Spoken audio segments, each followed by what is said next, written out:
tous et merci pour cette invitation qui me fait très plaisir, grand plaisir de vous retrouver. Je ne sais pas si il faut que je fasse comme ça. Je vais essayer alors de vous parler. On m'a demandé de parler de ville durable. C'est un vaste sujet, bien sûr, et donc je vais essayer de vous proposer 2 ou 3 points précis sur lesquels nous pourrions débattre. Point que je ne vais d'ailleurs pas développer. Donc je vais juste très vite définir un cadre théorique de ce que pourrait être la ville durable.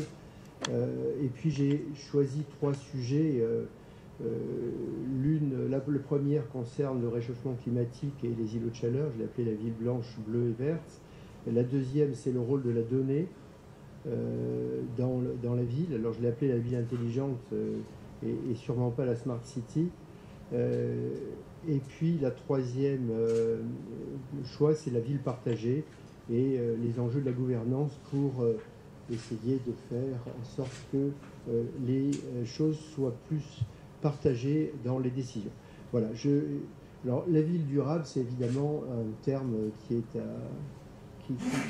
à bannir, si possible, de nos discussions, parce qu'elle recoupe tellement de concepts et elle est prise dans tellement de points de vue différents qu'il est difficile de la gérer d'une façon, je dirais, un peu scientifique. Elle aborde trop de sujets, elle est trop complexe. Donc je voudrais, pour simplifier cette introduction, vous proposer trois sources historiques, je dirais, de ce que pourrait être la ville aujourd'hui. La première, c'est la cité-jardin, telle que les Anglais l'ont conçue au XIXe siècle. Et pour aller très vite, je ne retiendrai que quelques mots-clés. Limites, ce sont des villes très limitées. Elles se sont données, du moins théoriquement, des moyens de gouvernance par la technologie et la communication. Elles donnent une réponse très contextuelle aux questions d'alimentation, de production et de mobilité. Elles ont des fortes exigences en matière d'éducation, de justice sociale et de culture urbaine. Et elles impliquent beaucoup les citoyens. Alors, c'est magnifique. C'est magnifique. En fait, on s'aperçoit que c'est un modèle qui ne fonctionne que dans certains pays, les pays nordiques, que l'on va visiter par charter entier depuis maintenant une trentaine d'années, en se disant on va faire la même chose, et personne n'arrive à faire la même chose. Alors je ne vais pas développer le pourquoi on ne fait pas la même chose que les Suédois, les Norvégiens, les Finlandais, etc. Mais on pourrait en discuter. Et en tout cas, pour nous citer quelque chose, c'est vrai qu'il y a une culture d'une certaine démocratie participative qui facilite, bien entendu, ce genre de modèle. Ceci dit, retenons quand même de nos amis du Nord l'idée du métabolisme urbain, qui je crois est important, et que celui-là, ce concept-là est quelque chose d'intéressant à conserver, que j'ai là encore, pour faire vite, simplifié en 4 mots. C'est la gestion de la complexité, la notion d'intégration, intégration de toute une série de concepts, de fonctions, etc.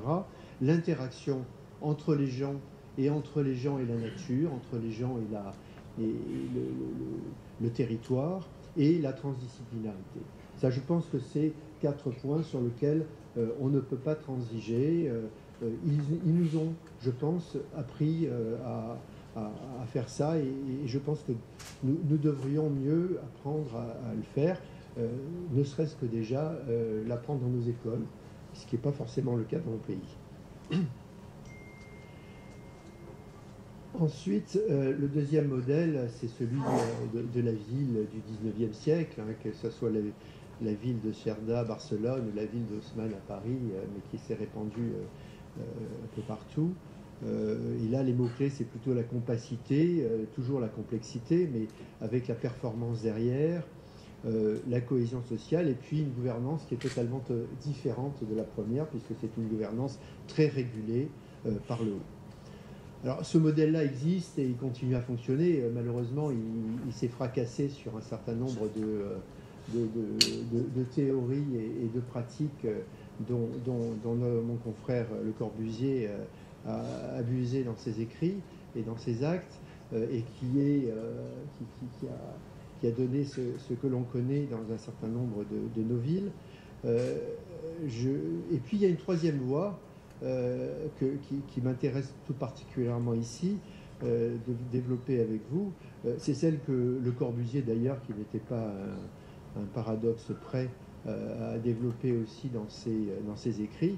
C'est celle de la ville méditerranéenne qui répond à un certain nombre je dirais, j'allais dire de compromis, mais en tout cas de fusion entre les deux modèles que je viens d'évoquer. Il y a la compacité, il y a la complexité, mais il y a également des formes urbaines qui sont beaucoup plus intéressantes en matière de cohésion sociale et d'échelle. Alors je mets ça à votre réflexion, et j'aimerais bien qu'on en discute ensemble, parce que ce modèle qui est éminemment méditerranéen et plus particulièrement du sud de la Méditerranée répond, comme vous allez le voir, à un certain nombre de questions sur les 3 points que j'ai retenus. Bon, je vous montre des plans que vous connaissez bien évidemment, mais non pas pour vous les décrire parce que vous les connaissez mieux que moi, mais pour dire qu'il y a quelque chose qui est dans ce modèle méditerranéen qui est intéressant. C'est d'une part un contrôle efficace des infrastructures publiques, et par ailleurs une relative autonomie des noyaux urbains. Et je trouve que ces deux caractéristiques qui sont très propres aux villes méditerranéennes et aux villes notamment du sud de la Méditerranée, avec des dynamiques de proximité extrêmement intéressantes et des architectures du non fini, entre guillemets, qui facilitent l'appropriation. Alors là, je vais, pour finir ce premier point, un premier paradoxe, c'est qu'il faut accepter l'incohérence. On apprend de nos amis du Nord qu'il faut, face à une complexité intrinsèque, il faut mettre en cohérence les questions urbanistiques, les questions d'aménagement, les questions de violence. Or, la ville est par définition incohérente. Et si on ne prend pas en compte cette incohérence dans nos aménagements, si on essaye de tout réguler, on arrivera à des villes qui ne sont pas des villes, tout simplement.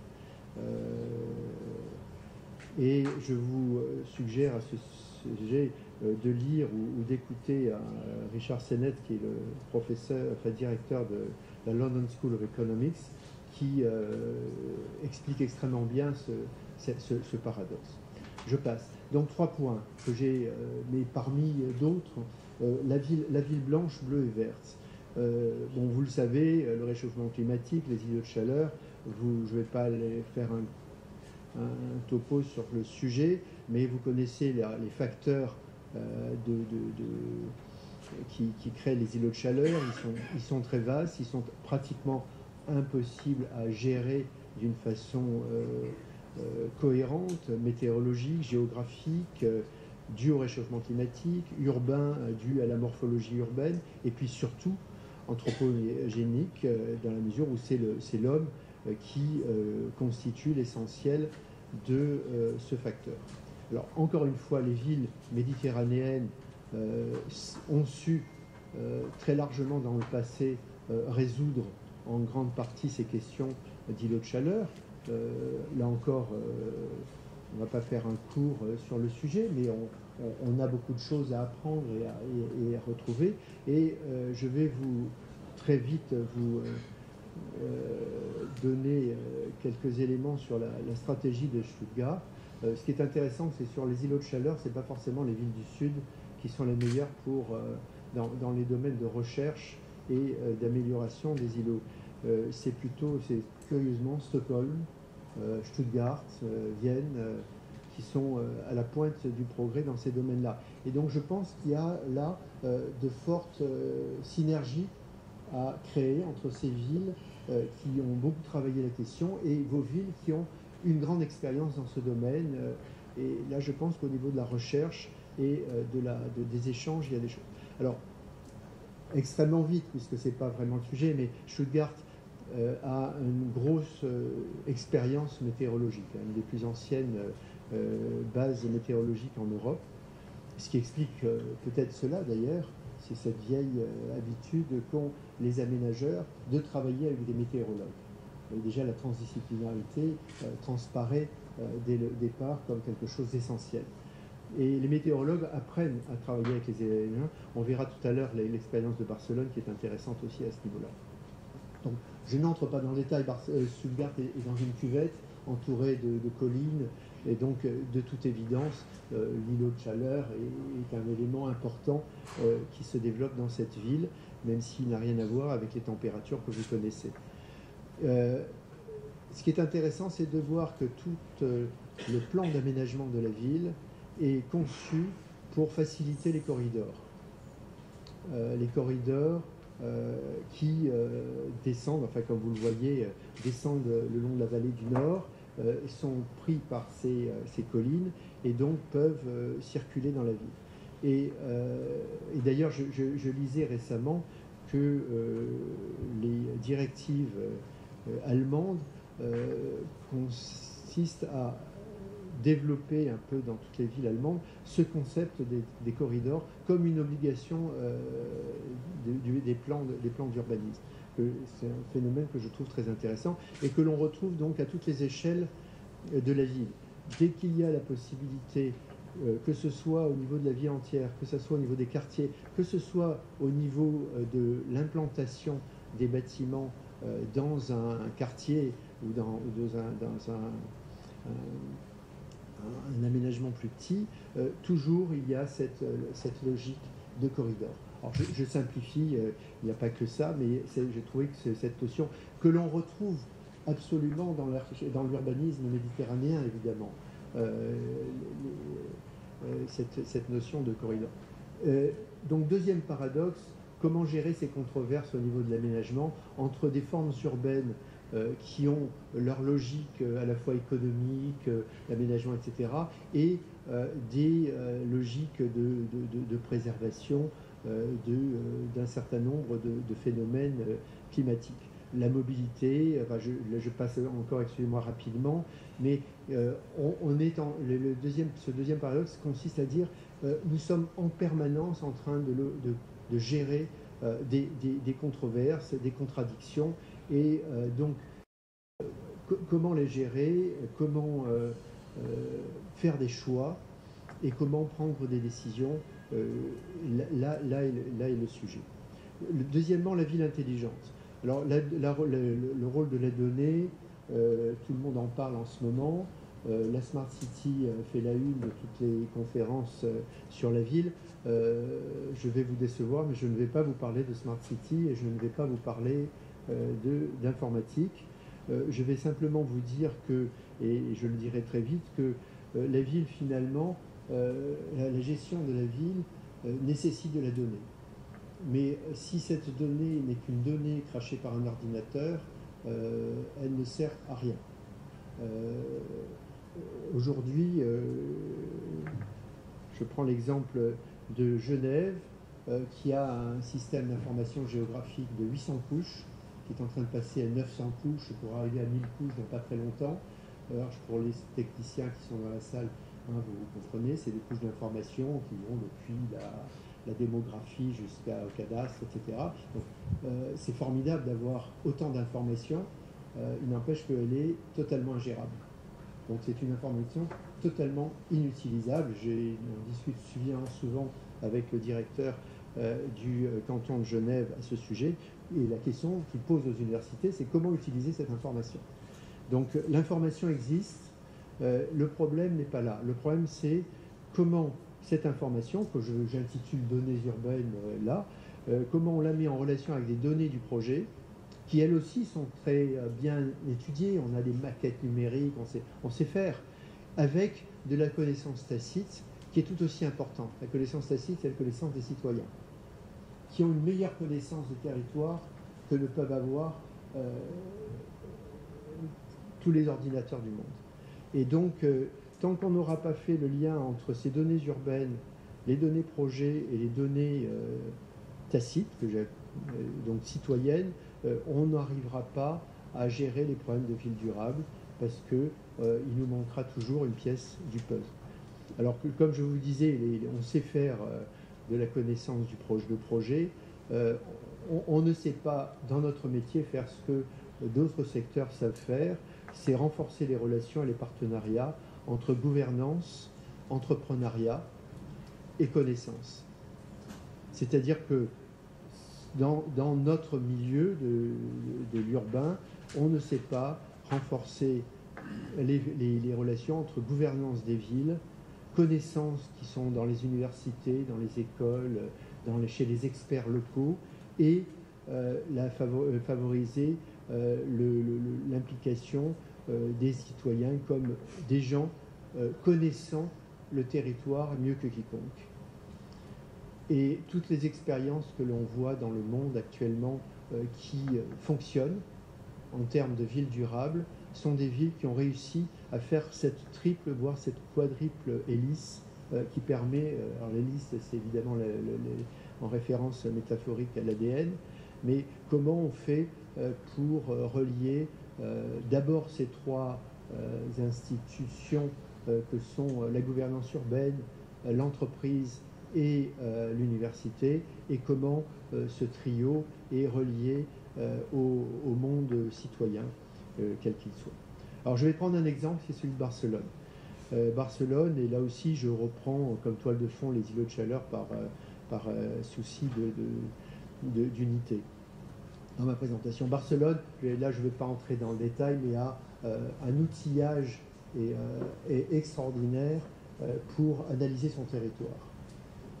Toutes sortes de choses sur lesquelles je n'entrerai pas, mais sur lesquelles je vous demande de me faire confiance. Lorsqu'on arrive sur le terrain, Barcelone a un projet magnifique. Alors vous connaissez probablement Barcelone, le plan de Xerda qui est fait en quadrilatère. L'idée qui se développe à Barcelone, c'est de créer ce qu'ils appellent en espagnol des supermanzanas, c'est-à-dire des super blocs, non plus d'une unité, mais de 9 unités, avec suppression au centre de la circulation, mise en complète en verdure des places et des rues centrales, et une circulation, si possible en transport public, au maximum dans les grands axes périphériques. Alors, sur le papier, c'est facile. On voit à quel point il y a une possibilité de faire de cette ville de Barcelone quelque chose qui est totalement adapté aux préoccupations de la ville durable. Et d'ailleurs, quand on regarde les îlots de chaleur, on voit que le plan de Xerda à droite a des très bons résultats, que si l'on fait des super blocs, on a des résultats moins bons, mais qui restent assez bons, et que la situation actuelle est absolument désastreuse. Donc tout le monde a intérêt à faire ça. Mais quand on arrive sur le terrain et que l'on veut faire, avec des gens qui veulent y arriver aussi, hein, on a un travail colossal à faire, et on ne peut le faire qu'avec les citoyens. Pour convaincre, pour bâtir, pour démolir, pour reconstruire, pour créer les conditions économiques. Il est évident qu'un appartement qui va se trouver au centre de ces super blocs ne va plus avoir le même prix que celui qui est au bord de la voie rapide, si je peux dire. Donc tout ça doit se négocier, et ça ne se négocie pas facilement. C'est vous dire que... Et donc à Barcelone, ils ont beaucoup de mal à mettre en place cette magnifique idée. Alors elle se met en place ponctuellement, petit à petit, et puis petit à petit, ça fait tache d'encre. Il y a 5 ans, il n'y en avait plus que 2, maintenant il y en a une dizaine qui en sont faites, etc. Donc ça avance, mais ça n'avance que parce que la ville a décidé de négocier avec les gens, pas à pas, ce développement. Et pour développer un projet de ce genre-là, il n'y a qu'une seule solution, c'est de faire de bons diagnostics. Et là, c'est le diagnostic qui peut vous effrayer un petit peu, qui est fait par l'Agence d'écologie urbaine de Barcelone, qui définit une 50aine d'indicateurs pour analyser l'évolution de ce type de projet. Mais j'en viens au paradoxe, qui est le troisième de ma liste, qui est que dans le cadre de ce que je viens de dire, la complexification, l'incertitude, la gestion des risques, le nombre croissant des acteurs, tout ce qu'on a bien identifié jusqu'à présent, plus l'essor fulgurant du numérique, dont l'outil, la puissance de calcul, etc. Face à tout ça, dans notre milieu, il y a une absence presque totale de culture du diagnostic et de l'évaluation. Et ça, n'est tout simplement pas possible. Une ville durable ne fonctionne pas si on ne fait pas avant du diagnostic de la question et si après on ne fait pas de l'évaluation. Donc ça, c'est mon troisième paradoxe. Alors évidemment, comme vous pouvez vous en douter, je n'ai pas vraiment les réponses aux trois paradoxes que j'ai évalués parce que ce serait trop facile. Et puis enfin, la ville partagée, qui découle des deux précédents, donc qui va me permettre d'aller très vite, c'est que, on l'a dit, il faut partager, donc partager pas uniquement avec les citoyens. Quand on parle on parle tout le temps des citoyens, mais il y a aussi les entreprises, il y a aussi les universités, il y a aussi l'industrie. Enfin, je veux dire, c'est un monde, c'est pas simplement de mettre quelques citoyens autour d'une table avec des post-it et leur dire qu'est-ce que vous voulez. Hein, c'est un vrai partage. Or, aujourd'hui, c'est très compliqué partout dans le monde. Hein, partout dans le monde, c'est très compliqué. Non, sauf dans les petits pays nordiques. Là, ça marche bien parce qu'à l'école, on leur apprend déjà à faire ça quand ils sont en maternelle. Alors là, ça marche. Mais dans le reste du monde, ça ne marche pas bien. Alors pourquoi? Parce qu'il y a des problèmes entre le temps des institutions et le temps des projets, vous le savez bien. Il y a des temporalités qui ne sont pas en cohérence avec celui de l'action. Il y a une absence de volonté des acteurs, tout simplement. Parce que la négociation se fait toujours sous pression, parfois électorale, parce que le conflit dans notre milieu est considéré comme un moyen de fonctionner, parce que nous n'utilisons pas les bons outils, notamment en termes d'évaluation et de diagnostic, parce que nous n'utilisons pas les bons moyens de représentation, et parce que nous avons une mauvaise façon de communiquer nos véritables enjeux. Alors c'est dit très vite, mais c'est tout un programme. Donc je reviendrai pour qu'on le développe la prochaine fois, si vous voulez. Mais en tout cas, il y a un quatrième paradoxe, et j'en finirai pratiquement par là, c'est que, bien sûr, du coup, on dit il faut défractionner, il faut briser les silos, il faut arrêter d'être chacun dans notre citadelle, etc. Mais il faut bien voir que les solutions techniques et organisationnelles que nous proposons en matière d'aménagement sont beaucoup trop ponctuelles. On réfléchit pas forcément sur le bon territoire. On réfléchit peut-être trop large, peut-être trop étroit. Enfin, là, il y a un vrai problème. Les offres d'ingénierie et des opérateurs sont trop spécialisées. J'ai un peu tendance à dire, mais je me fais gronder chaque fois que je le dis, c'est qu'on fait des offres un peu d'ingénierie sur étagère, c'est-à-dire qu'on va prendre le projet, truc, et puis on vous dit, voilà, on vous vend ça, alors qu'en fait, il faudrait travailler beaucoup plus sur le contexte. Les montages financiers sont eux aussi trop sectorisés. Les services publics sont organisés en silos. Je prends toujours l'exemple de me donner une ville. On a fait quelque chose de formidable, c'est qu'on a aménagé ce qu'on appelle en Provence des ruines, c'est-à-dire des lieux pour recueillir l'eau avec un peu de plantation. C'est formidable dans les villes, mais du coup, personne n'a envie d'entretenir parce que ce sont des services différents et que du coup, ce sont des dépotoirs à poubelles, etc. Bon, c'est des choses très simples, mais tant qu'on n'aura pas brisé ce type de silo, on n'y arrivera pas. Voilà, et donc pour finir, quelques questions basiques. C'est très bien, mais sur quel territoire faut-il travailler? Qu'est-ce que ça veut dire ville durable en termes de territoire, parce que tout d'un coup il y a une frontière, et puis de l'autre côté de la frontière, on n'est plus dans un quartier durable ou dans une ville durable. Qu'est-ce que ça veut dire? Est-ce que justement une ville durable, ça ne veut pas dire justement parce qu'on fait un écoquartier, il faut que l'écoquartier soit bénéfique pour les quartiers qui sont autour? Et est-ce que c'est pas ça qui est justement le plus important, plutôt que de faire un ghetto écologique? Quels sont les thèmes qui mobilisent, puisqu'on dit On ne peut le faire qu'avec les citoyens, les entreprises. Quels sont les thèmes qui mobilisent les citoyens, les entreprises? Est-ce que c'est la régulation? Sûrement pas. Qui sont les intervenants? Quel type d'organisation et quel mode de représentation? Excusez-moi, j'en finis là pour vous dire que je pense qu'il faut revoir le terme même d'urbanisme qui date du 19e siècle est complètement dépassé. Il faudrait l'abandonner, tout simplement, l'oublier, parce que les principes de coopération sont à changer complètement. Il faut qu'on travaille sur le contexte et non plus sur des règles d'urbanisme que nous aurons dictées je ne sais qui. La culture de l'investissement de même doit se rapprocher des besoins. Il y a de nouveau une question de diagnostic. On en parlait ces jours-ci sur les gabegies certains investissements en matière d'aménagement urbain. Quelques solutions qui sont développées par l'AFD concernant tous ces